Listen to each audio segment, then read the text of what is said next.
Hey y'all, good morning. This is Carah with Goat For It Farm, and we have a lot we need to talk about today. It's kind of a mix of emotions. We do have some bad news about one of our goats. You may have seen a short that I made about it, but we do have a lot of exciting news too. So let's get into it. Let's start by feeding up the boys, Scout and our 3 bucks. I usually have a container to feed them in, like the little Sonic 4 drink containers. I usually like put each of their little cups in there. Unfortunately, it fell apart. It's made out of cardboard, and I used it probably hundreds of times, and I need to get another one. So today's feeding is all thanks to this box by Act 2 Popcorn. Not sponsored. Hey boys, good morning. Ooh, it's a beautiful morning here. So quiet. Even they're being pretty quiet for feeding time. It's kind of a construction zone right now. They had a little pallet shelter that's being disassembled, and we're making them a much better shelter. Hey Scout, you ready to eat? He said, yes, I am, please. All right, we got to start with the big boy. He eats all of this so quick. It's incredible. Here you go, boy. And let's feed the bucks. Ooh, y'all smell, well, you smell like bucks this morning. Here you go. 1 cup. 2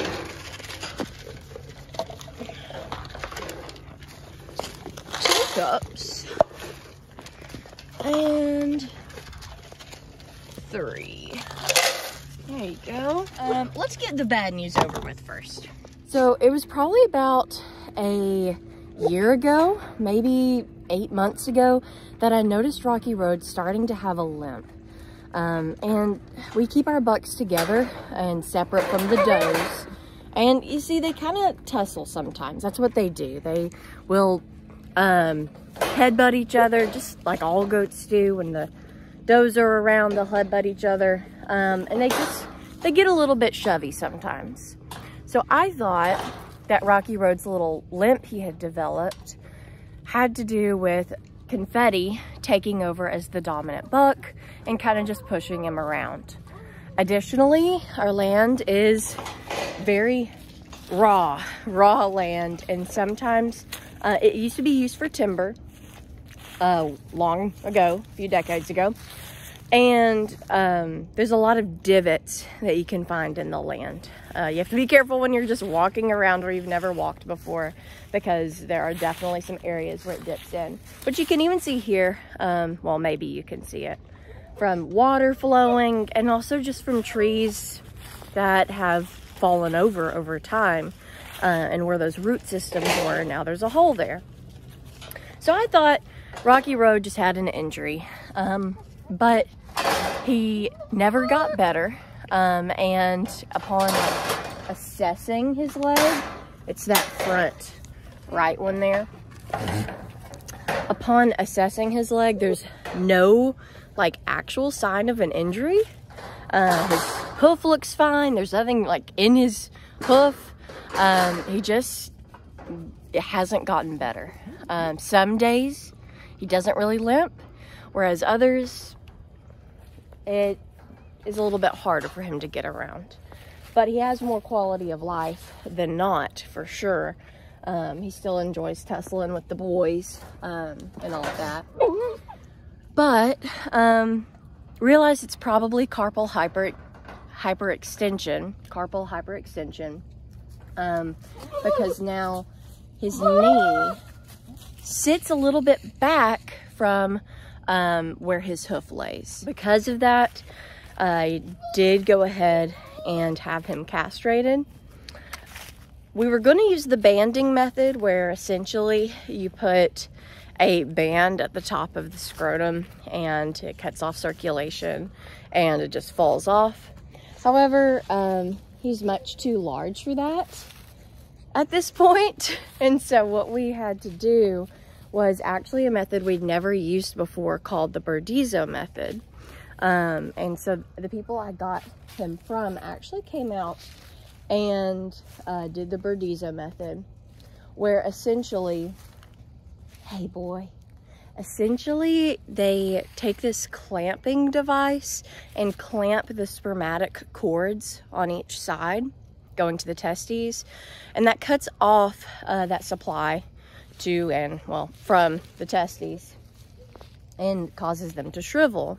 And so Rocky Road, while he's not going to be a buck anymore, he will get to live the rest of his life as long as he's living comfortably as a wether that gets to enjoy roaming the property and will actually end up being with one of his daughters. Hey, Confetti.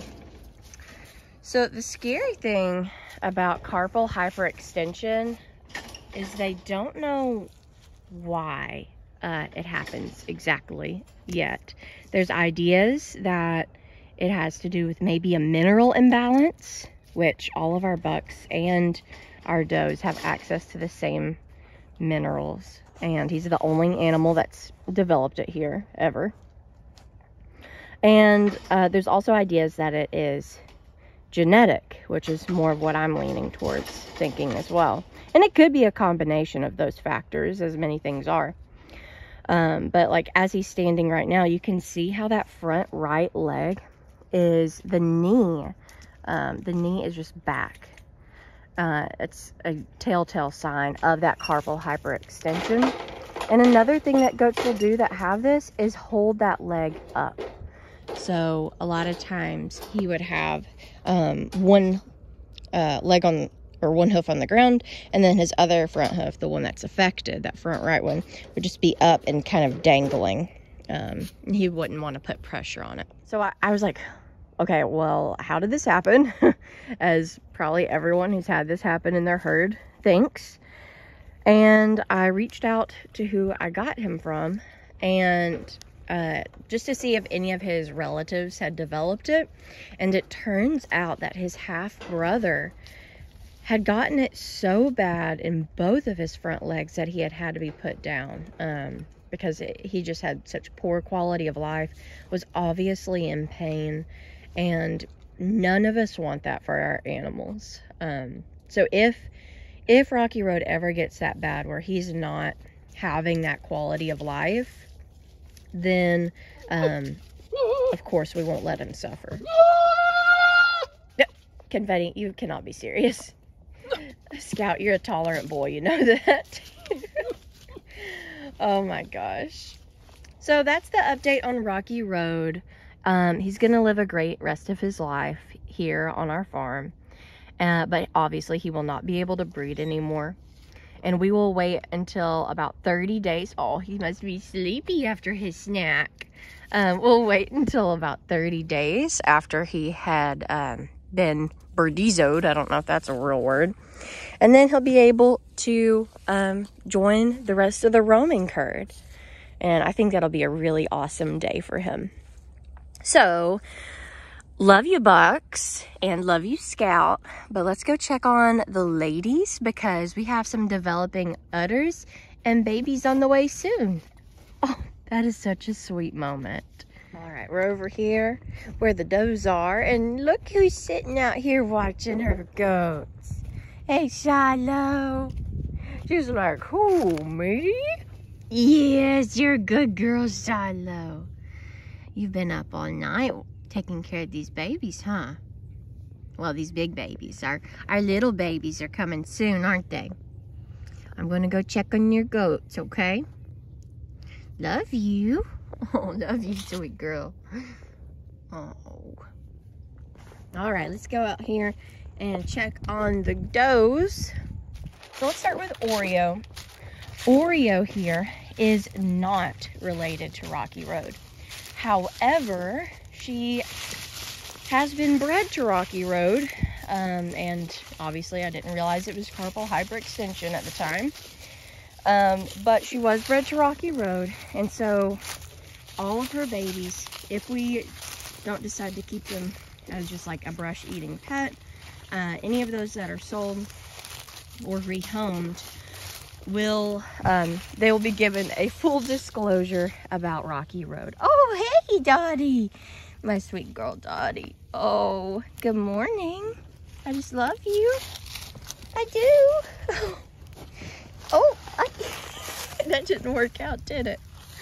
But they'll be giving a full disclosure about Rocky Road, because while they don't really know why it happens, I really feel like there's got to be a genetic component for Rocky and his half-brother to have had it, and none of our other goats to have it, knock on wood. So that's what's gonna happen with Oreo's babies. She's such a good girl. And Oreo, a fun thing about her is she has those cute little waddles on her neck. None of our other goats have that. Another goat that's related to Rocky Road is Iris. They actually were in the same litter together, but looking at Iris, you can see she walks just fine.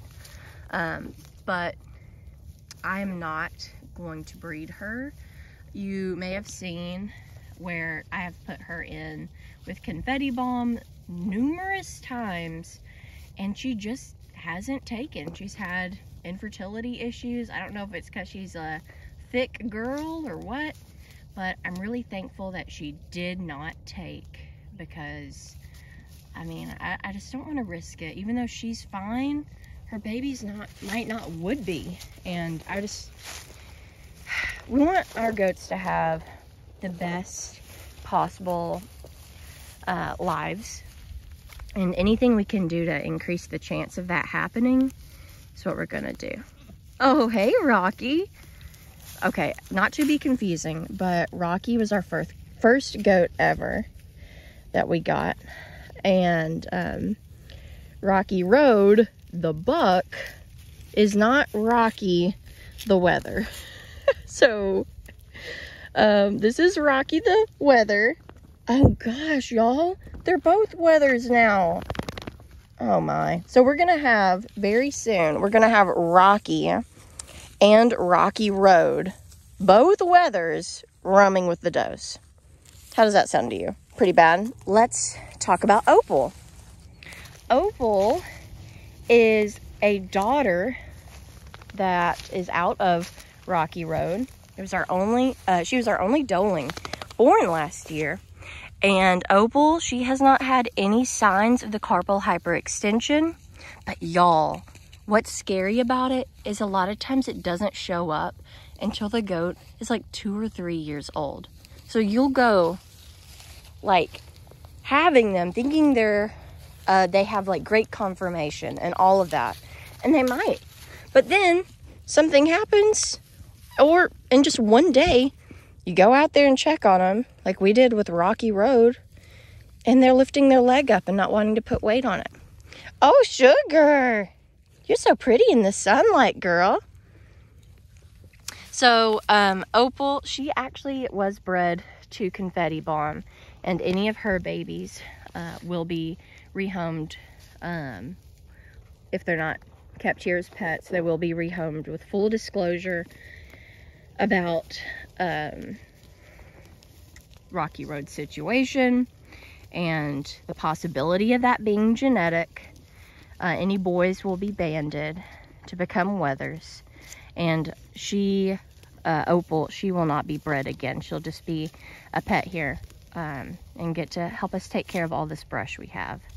Because land management, that's why we originally got goats in the first place, and just fell in love with them. Oh, Honey is also due. I forgot to mention Honey. Y'all, Honey is due on the 27th, and she actually was bred to Rocky Road because I wanted to get some registrable babies out of him, because they're both purebred Nigerian Dwarf goats. However, same thing as with Oreo, I am not going to sell any bucks out of her. That would not be responsible. They're all going to be wethers, and if it's a doe, I'm either going to keep it as a pet here so I can control it not being bred, or it will go to a pet only home.